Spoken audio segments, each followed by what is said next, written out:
Welcome back. You're watching Overdrive. It's now time for us to get into the two-wheeler space and bring you the latest launch in the 150cc segment, which is the most competitive segment in the market. Suzuki is the latest manufacturer to join the battle, and Shumi, our resident two-wheeler expert, gets you the first ride of the Suzuki GS150. Back when I was 18, desperate for a motorcycle, I thought this was a fascination that would last till 24, maybe 25. Then age would happen, maturity would kick in, responsibilities would add up, and the thrill would fade away a little bit. But at 33, I am still that same person. I still want to nail that perfect corner, and I still want to see if every new bike on the market has what it takes. Today, we're going to find out all of those things about the new 150 on the market, Suzuki's GS150R.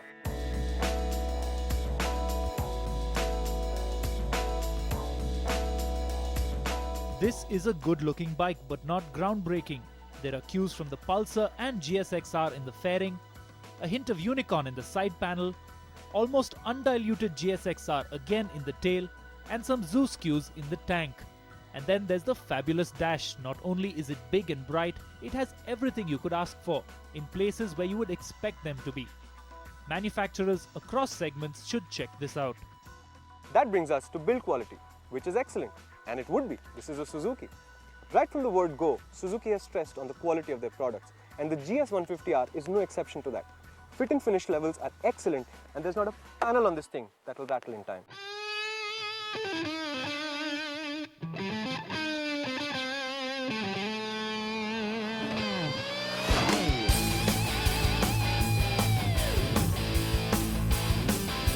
Hit the road and the riding position feels mildly sporty with a narrowish tall handlebar which reminds you of the old RX-100.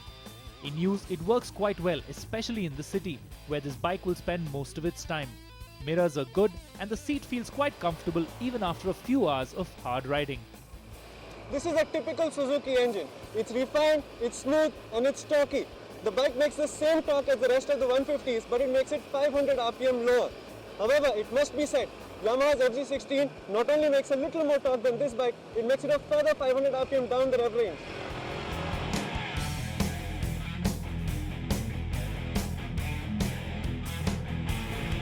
What isn't smooth is the gearbox. While shifts are positive and sure, it tends to clunk now and then. But then again, this is a brand new 6-speed gearbox, and I've used more than a few Suzukis that smoothened out delightfully over time.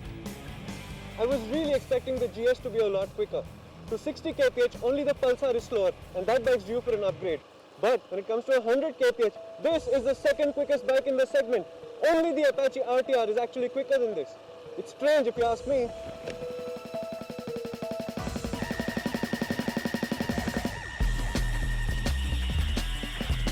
However, power delivery is smooth and linear, and there's good torque at the bottom as well. It's a likable motor, but performance isn't trend-setting. Suzuki has chosen very carefully to tread the middle part with the GS's handling, just like with its styling.